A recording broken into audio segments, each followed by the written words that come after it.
दीपक आणि माझ्या लग्नाला 5 वर्ष झाली होती, पण आम्हाला अजून मूल झाले नव्हते. दीपकने माझ्यावर विश्वास ठेवला होता.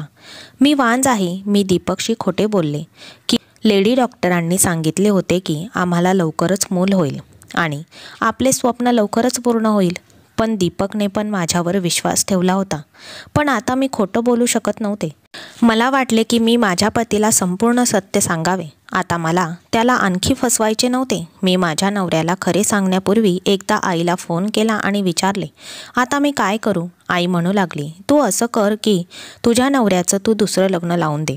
असे केल्याने तुझा नवरा तुझ्या उपकाराने दाबला जाईल आणि तो तुला कधीही सोडून जाण्याचा विचारही करणार नाही. आईचे बोलणे ऐकून मला खूप राग आला. मलाही वाईट वाटले आणि मला वाटले की माझी आई माझ्या विरोधात बोलत आहे. नवऱ्याचं दुसरं लग्न करून माझे आयुष्य बर्बाद होईल.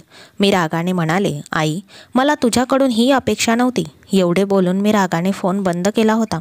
संध्याकाळी जेव्हा दीपक घरी परतला, तो आल्यावर मला पाहून म्हणाला, काय लिहिले आहे रुपाली? खोलीत एवढा अंधार का ठेवला आहेस? मी म्हणाले, माझ्या नशिबात अंधारच लिहिला आहे. त्या अंधाराचे काय करू? मी उद्ध्वस्त झाले आहे. दीपक म्हणाला, वेडी झाली आहेस का? तू असे का बोलत आहेस? मी तुझा नवरा आहे. मी तुझ्या जवळ आहे. आपल्याकडे देवाने दिलेले सर्व काही आहे. मग तू इथे बसून काय करत आहेस? मी दीपकला सर्व सांगितले. दीपक, मी वांज आहे आणि मी कधीही आई होऊ शकत नाही. आज मी डॉक्टरांकडे तपासणीसाठी गेले होते. त्यांनी सांगितले की तू वांज आहेस आणि आता तू आयुष्यभर कधीही मुलाला जन्म देऊ शकत नाही. माझे बोलणे ऐकून दीपकच्या चेहऱ्यावर क्षणभर उदास भाव उमटले, पण लगेच त्याने माझा हात धरला आणि म्हणाला, हरकत नाही रुपाली, माझ्यासाठी तू पुरेशी आहेस. तुझ्याशिवाय मला कशाचीही गरज नाही. दीपकने मला धीर दिल्यावर माझा मूड सुधारला होता. पण एके दिवशी माझ्या सासूबाईंनाही हे कळले की मी वांज आहे. मग त्यांचा मूड खराब झाला. एके दिवशी आमच्या घरी आमची शेजारीण आली होती. माझ्या सासूबाई तिला सांगू लागल्या, तू माझ्या मुलासाठी एक छान मुलगी शोध, कारण मला माझ्या मुलाचे दुसरं लग्न लावून द्यायचे आहे. त्याने शेजारीण म्हणाली, तुमच्या पहिल्या सोनेचे काय झाले? माझ्या सासूबाई म्हणाल्या की मला माझ्या मुलाचं दुसरं लग्न करायचं आहे. ती बिचारी तर वांज आहे. आता आपला वंश वाढवायचा आहे. हे सर्व ऐकून मी थरथर कापू लागले. दीपक घरी आल्यावर मी रडू लागले आणि त्याला सर्व हकीकत सांगितली. दीपकने माझा हात धरून मला खोलीबाहेर काढले आणि मला त्याच्या आईजवळ उभे केले आणि म्हणाला, आई, रुपालीशिवाय मी कोणत्याही दुसऱ्या मुलीचा विचार स्वप्नातही करू शकत नाही आणि तू माझ्या दुसऱ्या लग्नाचा विचार करत आहेस. मी दुसरं लग्न कधीही करणार नाही. मी याबद्दल विचारही करू शकत नाही आणि मी माझ्या पत्नीवर खूपच प्रेम करतो. तर आज नंतर तू माझ्याशी दुसऱ्या लग्नाबद्दल कधीही चर्चा करणार नाहीस. माझ्या सासूबाई रागाने मान हलवत म्हणाल्या, आजपर्यंत आपल्या वांज बायकोचा एवढा अभिमान असलेला माणूस मी पहिल्यांदाच पाहिला आहे. तर दीपकचे बोलणे ऐकून माझी हिंमत वाढली होती. मला इतका प्रेम करणारा नवरा मिळाला याचा मला खूप आनंद झाला होता. मी मनातल्या मनात देवाचे आभार मानले की दीपकचे प्रेम असेच माझ्यावर ठेव देवा. रात्र झाली तेव्हा दीपकसाठी चहा करायचा विचार केला. मी चहा करायला स्वयंपाकघरात आले तेव्हा सासूबाईंच्या खोलीतून आवाज आला. माझं नाव ऐकून मला धक्काच बसला. माझ्या लक्षात आल्यावर ती तिच्या मुलीला फोनवर सांगत होती, काळजी करू नकोस, मी रुपालीला घटस्फोट द्यायलाच लावेल त्याला.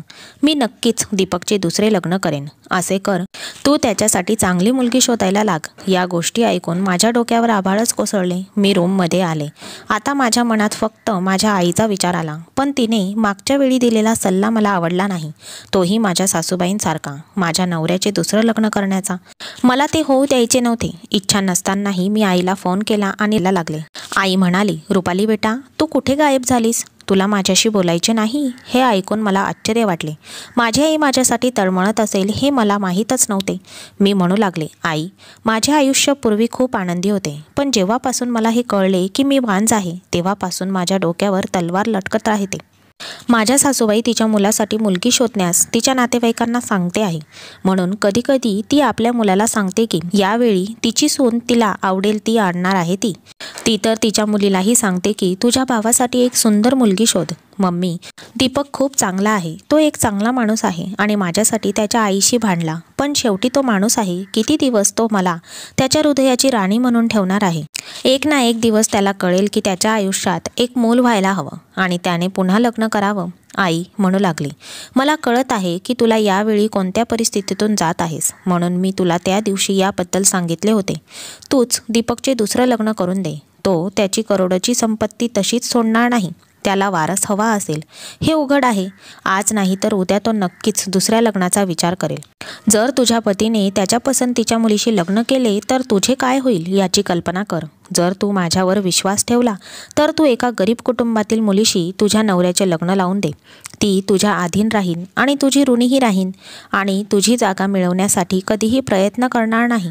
जर तिने मुलाला जन्म दिला तर तू देखील समान आई म्हणण्याचा हक्क मिळवशील. आईचे बोलणे ऐकून मला वाटले की ती अगदी बरोबर आहे. मी म्हणाले, आई, तुझ्या नजरेत अशी मुलगी असेल तर कृपया करून मला सांग. मला वाटले होते की दीपकचे दुसरे लग्न केल्याशिवाय मला या घरात टिकून राहणे शक्य नाही. हा विचार माझ्या अंतःकरणात एखाद्या कयामतसारखा फिरत होता की मी माझ्या पतीचे दुसरे लग्न करायला तयार झाले होते. पण ती माझी मजबुरी होती आणि मला दीपकवर विश्वास होता की त्याचे माझ्यावर असलेले प्रेम कधीही कमी होणार नाही. आणि म्हणूनच मी माझ्या घरच्यांकडून गुपचूप दीपकसाठी मुलगी शोधू लागले. मी आमच्या गावातील चौधरी आणि सरपंचाची एकुलती एक मुलगी होते. माझे आई वडील आणि भाऊ माझ्यावर खूप प्रेम करत होते. त्यांचा माझ्यावर खूप जीव होता. मी खूप सुंदर होते. पण मला एकच गोष्ट सहन होत नव्हती आणि ती म्हणजे माझे नाते माझ्या लहानपणीच माझ्या पालकांनी निश्चित केले होते. आणि मी ज्या मुलाच्या नात्यात आहे त्याचं नाव मनोज होते. पण तो मला कधीही आवडला नाही, कारण त्याने आजपर्यंत शाळेचे तोंडही पाहिलं नव्हतं आणि तो एक खूप विचित्र व्यक्ती होता. माझ्या भावांनाही शिक्षण मिळाले नव्हते, पण तरीही ते चांगले वागले होते. त्यांना कसे वागावे हे माहीत होते. माझ्या आईवडिलांनी त्यांच्यावर चांगले संस्कार केले होते. त्याने माझ्या भावांना खूप चांगले वाढवले. पण मनोजला बरे वाईटचे शिष्टाचारही शिकवले गेले नव्हते. गावात उनाडक्या करणे, गावातील प्रत्येक मुलीशी त्याचे अफेअर होते. त्याच्या या कृत्यामुळे मी त्याचा खूप तिरस्कार करायचे. असे असूनही त्याने माझ्यावर प्रेम असण्याचा दावा केला होता. तो मला रुपालीऐवजी राधा म्हणायचा. तो मला म्हणायचा की राधा, मी तुझ्याशिवाय मरेन. आणि मी मनोजला सांगायचे की गावातील सर्व मुली तुझ्यासाठी आहेत, मग तू माझ्या मागे का आहेस? मग तो म्हणायचा की कृष्ण फक्त राधाचा आहे, बाकी सर्व गोपे आहेत. एकदा मनोज माझ्यासाठी गावाच्या जत्रेत गेला होता. मनोजने माझ्यासाठी काचेच्या बांगड्या आणल्या होत्या. मनोजच्या या लोभस कृत्याने मला राग यायचा. मनोजने आणलेल्या बांगड्या मी पायाखालून फोडल्या होत्या. माझ्या त्या कृत्यामुळे मनोजच्या डोळ्यात अश्रू आले होते. त्याच्या डोळ्यात अश्रू पाहून मला माझी चूक कळली होती. पण दुसऱ्याच दिवशी मी स्वतःच्या डोळ्यांनी पाहिले होते की तो एका मुलीसोबत फिरत होता आणि मग त्याच्याबद्दल मनात जी थोडीफार सहानुभूती निर्माण झाली होती तीही नाहीशी झाली होती. मी आई पप्पांशी बोलायची तर ते म्हणायचे की काही हरकत नाही, मनोज अजून लहान आहे. पण काही दिवसानंतर मला दीपक भेटला.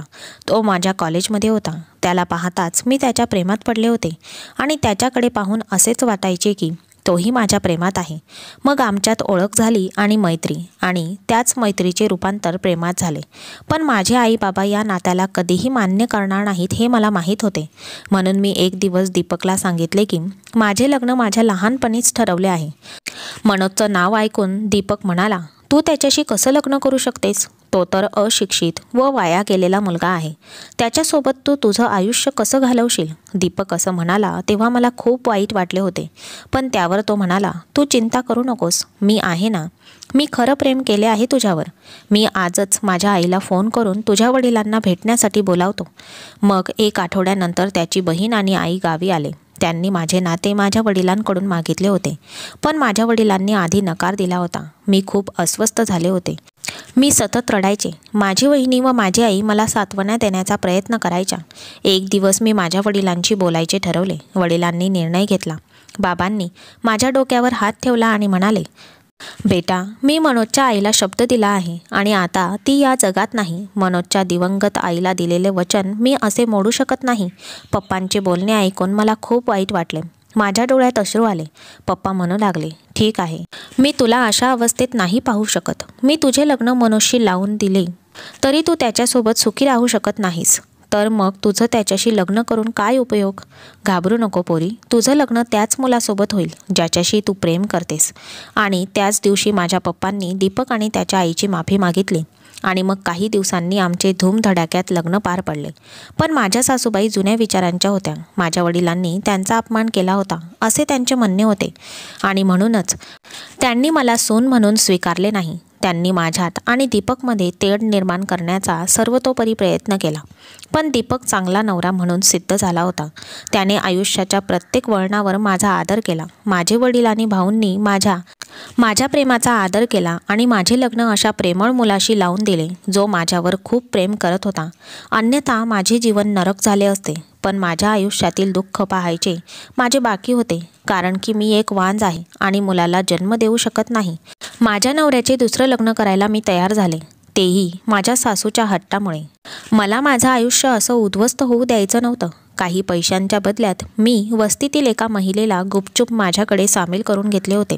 मी तिला सांगितले होते की तिने माझ्याकडे एका असहाय्य गरीब मुलीचे नाते आणावे आणि हे कोणालाही कळू नये. त्या महिलेने मला बोलावले होते. त्यांच्या घरी अगदी गुपचूप गेले होते मी. तिने माझ्यासमोर एका मुलीचा फोटो ठेवला. तिचे सौंदर्य पाहून मी थक्क झाले, जणू काही ती चंद्राचा तुकडा आहे. त्यानंतर ती महिला म्हणाली, ही मुलगी अनाथ आहे आणि तिच्या मामांकडे राहते. तिच्या मावशीची इच्छा आहे की तिचे लवकरात लवकर लग्न व्हावे, कारण तिची मामी तिला खूप त्रास देते. मी मुलीचा फोटो पाहिला आणि म्हणाले, आंटी, मी माझ्या नवऱ्याचे लग्न या मुलीशी कधीही करणार नाही. तिचे सौंदर्य पहा, माझा नवरा तिच्या प्रेमात नक्की वेडा होईल.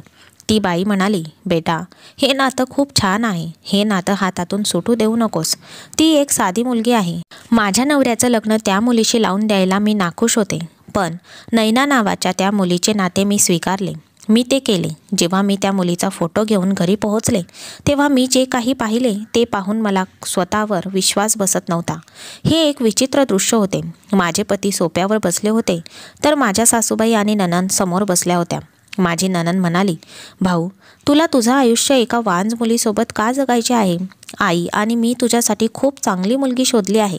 तू तिच्याशी लग्न कर. यावर दीपक म्हणाला, तुम्ही दोघे आता बस करा. माझ्या मर्जीने लग्न करून मी एवढा मोठा गुन्हा केला नाहीये की तुम्ही मला सतत टोमणे मारत आता. मी तुम्हाला सांगितले, रुपालीशिवाय मी कुणाचाही स्वीकार करणार नाही. ती माझी पत्नी आहे आणि मरेपर्यंत माझी पत्नीच राहीन. माझ्या सासू आणि नणंदच्या बोलण्याने माझे मन हेलावले असताना दीपकचे बोलणे ऐकून मला खूप धीर आला. मी त्याला काहीही न बोलता खोलीत गेले. काही वेळाने दीपकही माझ्या मागे आला. तो म्हणाला, तू आई आणि दीदीचे बोलणे मनाला लावून घेऊ नकोस. मी म्हणाले, दीपक, तू पुन्हा लग्न कर. माझ्या बोलण्यावर दीपकला आश्चर्य वाटले. तो म्हणाला, मी हे अजिबात करू शकत नाही. मी म्हणाले, मी तुला पुन्हा लग्न करण्याची परवानगी देत आहे, पण तू माझ्या पसंतीच्या मुलीशी लग्न करशील, आईच्या आवडीच्या मुलीसोबत नाही. दीपक म्हणाला, तुझ्याशिवाय मी कोणाचाही स्वीकार करू शकत नाही. मग ती तुझी निवड असो की आईची, काही फरक पडत नाही. मी म्हणाले, मला मूल हवे आहे. तुझे लग्न झाले तर आपल्या घरातही मूल येईल. माझ्या प्रेमाच्या आकांक्षेला दिलासा मिळेल. दीपकने नकार दिला आणि खोलीतून बाहेर पडला आणि मी तिथे रडत बसले. हे सत्य आहे की मला कधीही मूल होणार नव्हते. मी तर हे सर्व केवळ दीपक गमावण्याच्या भीतीपोटी करत होते. काही दिवस माझ्यात आणि दीपकमध्ये नाराजी होती, पण मी अश्रू ढाळत होते. मी दुसऱ्या लग्नासाठी सगळी तयारी केली होती, पण मी आनंदी नव्हते. मी नैनाला माझी चांगली मैत्रीण बनवले होते आणि ज्या दिवशी नैना माझी सवत झाली, माझ्या सासूबाई माझ्या घरी आल्या आणि त्यांनी खूप गोंधळ घातला. होय, त्याने दीपकशी खूप भांडणही केले होते. निदान माझ्या इच्छेनुसार त्याने दुसरे लग्न केले असते, असे सासूबाई म्हणत होत्या. सासूला असे जळताना पाहून मला हायसे वाटत होते, पण मी अंगाऱ्यावर अख्खी रात्र काढली. रात्रभर मी रडत राहिले. हा विचार माझ्या आत्म्याला टोचायला पुरेसा होता की ज्याच्यावर मी जीवापाड प्रेम केले, जो फक्त माझ्यावर प्रेम करत होता, आज तो दुसऱ्याजवळ पाहून माझे काळीज तुटत होते. आजवर मी त्याच्या कुशीत झोपले होते. आज तोच कुणाच्या तरी मिठीत झोपला असेल. मला क्षणभरही शांतता मिळत नव्हती. मी रात्रभर काम करण्यात घालवली होती. सकाळ झाली की मी पटकन माझ्या खोलीतून बाहेर पडले, कारण मला दीपकला भेटायचं होतं. दुसरा दिवस उजाडला. दुपारचे 12 वाजून गेले तरी तो खोलीतून बाहेर पडला नव्हता. मी माझ्या सवत नैना हिला विचारले असता ती म्हणाली, दीपक झोपला आहे. मी तिच्याकडे रोखून पाहत म्हणाले, तू त्याला उठवले नाहीस? तेव्हा नैना रडायला लागली आणि म्हणाली, दीपकने मला सांगितले आहे की त्याने हे लग्न फक्त तुझ्या आग्रहाखातर केले आहे आणि आता मी कसा माझा हक्क त्याच्यावर सांगू? मी त्याच्यावर माझा हक्क दाखवला तर तो मला घटस्फोट देईन आणि घरातून हाकलून देईल. मी तुझी माफी मागते, पण मी असं करू शकत नाही. मी त्याला उठवण्याची हिंमत करू शकत नाही. जर त्याने मला घरातून हाकलून दिले तर मी कुठे जाणार? पुन्हा मामाच्या घरी जाण्याचा विचारही मी करू शकत नाही. नातं जुळवणाऱ्या मावशीने खरंच खूप असहाय्य मुलीला शोधून काढले होते. मला वाटले होते की माझ्याशी रागावला असेल आणि त्याचा मूड सुधारला की तो खोलीतून बाहेर पडेल, पण हा माझा गैरसमज होता. आज दीपकच्या लग्नाला 3 दिवस झाले होते, पण तो अजूनही खोलीच्या बाहेर आला नव्हता. आता विचित्र विचार मला त्रास देत होते. म्हणून एके दिवशी नैना कामात व्यस्त असताना मी तिच्या खोलीत गेले. ती निघून गेली होती. दीपक त्याच्या मोबाईलमध्ये व्यस्त होता. पावलांचा आवाज ऐकून तो म्हणाला, माय डिअर नैना, आलीस तू? हे शब्द ऐकून डोक्यावर हातोडी मारल्यासारखे वाटत होते. फक्त 3 दिवसात नैनाने दीपकला स्वतःचा बनवला होता. माझ्या डोळ्यातून अश्रू वाहू लागले होते. पण मन खूप तळमळत होते. मी माझ्या सासूबाईच्या खोलीकडे धावत सुटले होते. मग मला समजले की माझी नणंद पण आली आहे. माझी सासू तिच्या मुलीला म्हणत होती, बघ तुझी आई किती शहाणी आणि हुशार आहे.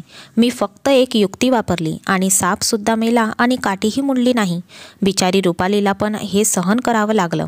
तिला हे माहीतच नाही की तिच्या नवऱ्याने जिच्याशी लग्न केले आहे ती माझ्या पसंतीची मुलगी आहे. नैनासारखी मुलगी घरात आल्यावर दीपक रुपालीला विसरेल हे मला चांगलंच ठाऊक होतं. हे सगळं ऐकून माझे कान फुटायला आले होते. म्हणजे कारस्थान माझ्या सासूने रचले होते. म्हणजे ती आंटी माझ्या सासूचीच बाई होती. हे सगळे शब्द नव्हते तर दगड माझ्या अंगावर वर्षाव करत होते. मी पटकन माझ्या नवऱ्याकडे गेले. मी दीपकच्या खोलीकडे निघाले होते. मला त्याच्या आई आणि बहिणीचे म्हणणे ऐकून घ्यायला सांगायचे होते. त्याने मला किती छळले आहे. दीपकच्या खोलीच्या दिशेने गेले तेव्हा तो नैनाला सांगत होता की मी खूप चुकीचे केले आहे. भावनेच्या भरात प्रेमापुढे हरून मी रुपालीशी लग्न केले. काय मिळाले मला? तिने मला बाबा होण्याचे सुखही दिले नाही. मान्य आहे की मी खूप प्रेम केले तिच्यावर, पण मला आता माझी चूक मान्य आहे आणि आता माझे फक्त आणि फक्त तुझ्यावर प्रेम आहे आणि कायम राहील. माझं लग्न तर रुपालीच्या आई वडील व भावांच्या मर्जीने झाले आहे. पण तरीही तिच्या भावांनी मला लग्नाआधीच सांगितले होते की जर तू आमच्या बहिणीची काळजी घेतली नाहीस तर तुझे परिणाम वाईट होतील. मला माहीत आहे ते लोक किती धोकादायक आहेत. म्हणूनच मी रुपालीला सोडण्याचा विचारही कधी केला नव्हता. आता आईने मला सांगितले की माझ्या आईने वस्तीतील एका महिलेसह माझ्या पत्नीला वेडं बनवले आणि तिच्याच हातून माझे लग्न तुझ्याशी लावून दिले. आता मला काही एक भीती नाही, कारण तिने स्वतःच्या हाताने माझे दुसरं लग्न लावून दिले आहे.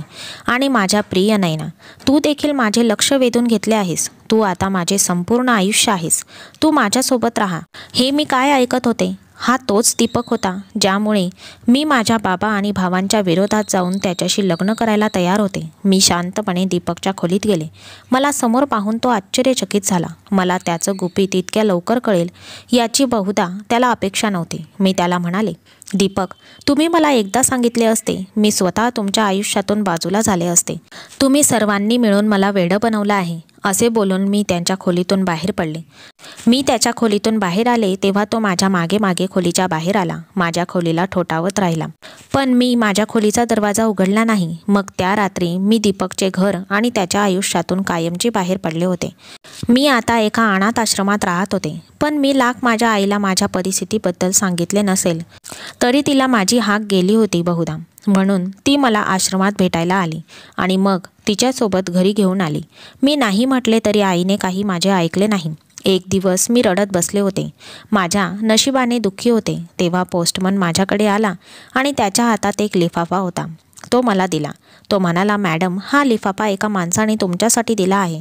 त्या लिफाफ्यावर नजर टाकताच माझा पहिला विचार दीपक मनात आला आणि या विचाराने माझ्या मनात प्रचंड द्वेष निर्माण झाला. आता मला दीपकच्या नावाचा तिरस्कार होऊ लागला. मला स्वतःवर हसू यायचे की मी कधी दीपकवर एवढे प्रेम केले होते. त्याने आणि त्याच्या आईने माझ्याशी जे केले त्यानंतर मी दीपककडून काही अपेक्षा ठेवणंच बेकार होतं. काहीतरी विचार करून मी तो लिफाफा त्या पोस्टमनकडून घेतला आणि आत खोलीमध्ये बसून मी तो लिफाफा उघडला. तेव्हा मी माझा निश्वास सोडला, कारण त्यात मनोजने एकदा दिलेल्या त्याच रंगीबेरंगी काचेच्या बांगड्या होत्या. बांगड्या पाहताच मनोजचा चेहरा माझ्या डोळ्यासमोर आला. मनोजने मला या बांगड्या पाठवल्या आहेत हे माझ्या मनात उमटले होते. मी ताबडतोब दरवाजाकडे पळत गेले आणि पोस्टमनला विचारले, तुला या बांगड्या कोणी दिल्या? तर त्याने सांगितले, ज्याने या बांगड्या दिल्या होत्या तो बराच वेळ झाला निघून गेला आहे. त्याचवेळी तो माणूस म्हणाला होता की रुपाली मॅडमने या बांगड्या फोडल्या तर या काचेच्या बांगड्यांचे तुकडे घेऊन ये म्हणून, आणि मला दे. या तुटलेल्या काचेच्या बांगड्यांचे तुकडे म्हणजे माझ्या आयुष्याची संपत्ती आहे. माझ्या डोळ्यातून अश्रू वाहत होते. लोफर आणि बेफिकर मनोजचा चेहरा माझ्या डोळ्यासमोर तरळू लागला. मनोजला अजून माझी आठवण आली का? मनोज आता माझ्यावर प्रेम करतो का? पण माझा आता कोणावरही विश्वास बसत नव्हता. हातात काचेच्या बांगड्या घेऊन मी परत रूममध्ये आले आणि दुसऱ्या दिवशी माझी आई माझ्या रूममध्ये मला भेटायला आली तेव्हा मी मनोजबद्दल विचारले आणि मनोजबद्दलचे बोलणे ऐकून माझे मन दुःखी झाले होते. माझ्या आईने मला एक गोष्ट सांगितली की त्या दिवशी मनोज खूप रडला होता. त्याच्या किंचाळण्याने संपूर्ण गाव आपले हृदय धरून राहिले होते. तो फक्त ओरडत होता आणि राधाला राधा म्हणत होता. मला आठवले की मनोज मला फक्त राधा म्हणायचा. आईने सांगितले की तू गेल्यानंतर पूर्णपणे बदललेला आहे. वडिलांची सगळी जमीन विकून गावात शाळा काढली. त्याला असं सतत वाटत असतं की तो अशिक्षित होता म्हणून तू त्याला सोडून गेलीस. शाळेत शिक्षक नेमून त्याने गावातील मुलांना मोफत शिकवायला सुरुवात केली आहे. त्यासोबतच त्याने शहरात स्वतःचा व्यवसायही सुरू केला जो हळूहळू प्रगती करत गेला. आणि आता देवाच्या कृपेने मनोजला पैशांची काहीही कमतरता नाही. पण त्याच्याकडे जेवढा पैसा आहे तेवढा तो गरिबांना दान करतो. तो म्हणतो की माझ्याकडे राधा नसताना एवढे पैसे ठेवून मी काय करणार. तो ना हलतो ना बोलतो. तो फक्त राधा राधा म्हणत बसतो. मनोजला भेटण्यासाठी माझे मन का तळमळत होते तेच कळत नव्हते. मी आईला म्हणाले, आई, मला मनोजला एकदा भेटायचे आहे. माझे बोलणे ऐकून आईचे डोळे चमकले आणि म्हणाली, रुपाली, तुझी इच्छा असेल तर तू भेटू शकतेस. मनोजबरोबर तू तुझं नवीन आयुष्य सुरू करू शकतेस. तो अजूनही तुझी वाट पाहत आहे. पण आता मी मनोजसोबत कुठे आहे. मी एक वंध्यत्वाची स्त्री आणि विवाहित स्त्री होते. पण मला एकदा मनोजला भेटून त्याची माफी मागायची होती की मी त्याचे प्रेम ओळखू शकले नाही आणि दीपकला हिरा समजून मी दगडाने माझे डोके फोडले होते. मी आईसोबत मनोजच्या घरी पोहोचले होते. त्यावेळी मनोज घरी नव्हता. नोकराने मला बाहेरच्या हॉलमध्ये बसवले आणि आई आणि मी बसून खूप वेळ झाला होता. पण मनोज अजून आला नव्हता. मग मी नोकराला विचारले आणि मनोजच्या खोलीत गेले. रूम स्वच्छ आणि नीटनेटके होते. कुठूनही ती मनोजची खोली दिसत नव्हती. असे वाटत होते की ती एका सुशिक्षित माणसाची खोली आहे. आणि मग अचानक माझी नजर अशा गोष्टीवर पडली की मला स्वतःला विश्वास बसत नव्हता. माझ्या समोरच्या भिंतीवर त्याच तुटलेल्या काचेच्या बांगड्यांचे तुकडे काचेच्या चौकटीत राधा लिहून ठेवलेल्या होत्या. म्हणजे त्या क्षणापासून मनोजने माझ्यावर खूप प्रेम केलं आणि मी त्याचं प्रेम ओळखू शकले नाही. जेव्हा मनोजने मला पहिल्यांदा बांगड्या भेट दिल्या होत्या मी त्यांना पायाने चिरडून तोडल्या होत्या. मनोज त्या बांगड्यांचे तुकडे सुरक्षित ठेवले होते आणि आजपर्यंत त्यांना सुरक्षित ठेवत होता. माझ्या डोळ्यातून फक्त अश्रू वाहत होते. मला कळण्याच्या आधीच मनोज माझ्या मागे येऊन उभा राहिला होता आणि त्याने मला राधा हाक मारताच मी अचानक मागे वळले. मी त्याला पूर्णपणे ओळखू शकत नव्हते. मनोजसारखा तो बेफिकर लोफर कुठेतरी हरवला होता. माझ्यासमोर एक वेगळाच गृहस्थ उभा होता ज्याला मी म्हणाले त्याला जमले नाही की तो अशिक्षित होता. मी रडत रडत मनोजला अचानक मिठी मारली आणि सगळ्या मर्यादा मोड्या होत्या. मी विसरून गेले होते की माझे लग्न झाले आहे आणि माझ्या मनोजशी काहीही संबंध नाही.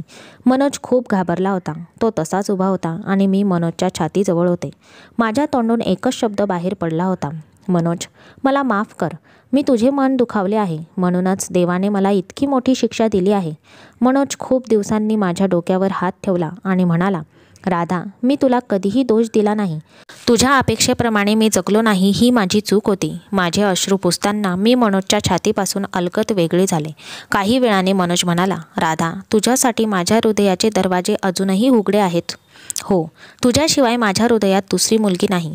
तुला हवे असेल तर तू डोकावून पाहू शकतेस. क्षणभर मनोजच्या चेहऱ्यावर तीच खंत उमटली होती जी 6 वर्षापूर्वी मनोजच्या निश्चिंत चेहऱ्यावर असायची. मी रडता रडता म्हणाले, मनोज, आता मी तुझ्या प्रेमाला पात्र नाही. मी दीपकने सोडून दिलेली पत्नी आणि एक वांझ स्त्री आहे. त्यावर मनोज म्हणाला होता, ती राधा, तू माझ्यासाठी तीच राधा आहेस, 6 वर्षापूर्वीची, जिच्यावर मी मनापासून प्रेम केले होते आणि आजही मी तुझ्यावर तितकेच प्रेम करतो. तू विवाहित आणि वांझ आहेस याची मला पर्वा नाही. पण मी इतकी स्वार्थी नाही की पोट भरण्यासाठी मनोजचे जीवन प्रकाशाने भरलेले असताना ते मी माझ्यामुळे अंधाराने भरून टाकेन. आणि दीपकने दिलेली जखम अजूनही ताजी होती. मला कळत होते की माझे मन आता कोणत्याही माणसावर विश्वास ठेवायला तयार नव्हते. माणूस हा माणूस असतो. उद्या तुझ्याही बाबतीत असे होणार नाही हे कशावरून? तुलाही मुलांची इच्छा होऊ लागली आणि तूही माझ्यासोबत तसेच केले तर? त्याने माझ्यासोबत नजर चोरली. मी रडत रडत बाहेर पळत आईचा हात धरून घरी परतले. माझी अवस्था पाहून माझ्या वडिलांनी आणि भावांनी मला माफ केले. दुसऱ्या दिवशी पुन्हा मनोज माझ्याकडे आला.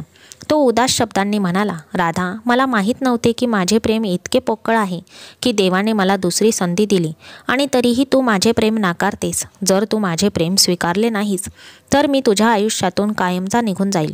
तुझ्याकडे परत कधीच येणार नाही. तुझ्यासाठी मी या काचेच्या बांगड्या आणल्या आहेच. जर तू माझ्या प्रेमाचा स्वीकार केलास तर त्या घाल आणि बाहेर ये, नाहीतर त्या फोडून फेकून दे, असं म्हणत मनोजने काचेच्या बांगड्या माझ्या बेडवर ठेवल्या आणि निघून गेला. मी कितीतरी वेळ त्यांच्याकडे पाहत राहिले.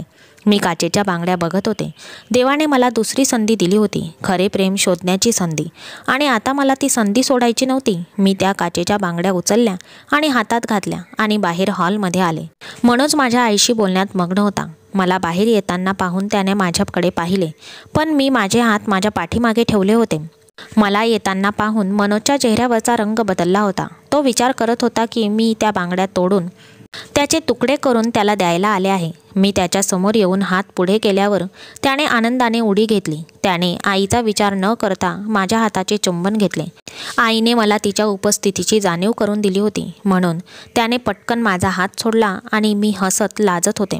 मी हॉलमधून पळूनच माझ्या खोलीत गेले होते. मी हो म्हणताच लग्नाची तयारी सुरू झाली होती. दुसरीकडे दीपकपासून घटस्फोट घेण्यासाठी माझ्या भावांनी आणि वडिलांनी कोर्टात अर्ज केला होता. आठवड्याभरातच माझा आणि दीपकचा घटस्फोट होणार होता आणि मनोजशी माझे लग्न झाले. माझ्या आईवडिलांनी मोठ्या थाटामाटात माझे लग्न केले होते. लग्नाच्या बेडवर मी मनोजची वाट पाहत बसले होते. त्यावेळी माझ्या मनात दीपकची सावली नव्हती. मनोजच्या नावाने माझे हृदय धडधडत होते आणि मनोज खोलीत आल्यावर माझी आणखीनच धडधड वाढली आणि मनोजने मला आपल्या मिठीत घेतले. त्याने हळूच त्याचे तोंड माझ्या कानाजवळ नेले आणि मादक स्वरात म्हणाला, राधा, मी तुला सांगितले होते ना की राधा फक्त कृष्णाची आहे, बाकी सर्व गोपिया आहेत. म्हणून मी लाजत मनोजच्या छातीत डोके लपवले. मनोजच्या प्रेमामुळे मनोजसोबतच आयुष्य इतकं सुंदर होईल असे मला वाटले नव्हते. त्याच्या सावलीत 1 वर्ष उलटून गेला होता. मी मनोजला माझी आणि दीपकची संपूर्ण कहाणी सांगितली होती. मनोजने माझ्यावर उपचार सुरू केले होते आणि डॉक्टरांनी मला आशा दिली होती की उपचारानंतर मी आई होऊ शकते. आणि एक दिवस मी बाजारात गेले होते.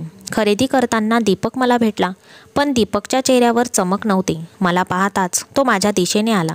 त्याने हात जोडून माझी माफी मागितली आणि म्हणाला, रुपाली, मी आणि माझ्या आईने तुझ्यासोबत जे केले त्यासाठी देवाने मला शिक्षा दिली आहे.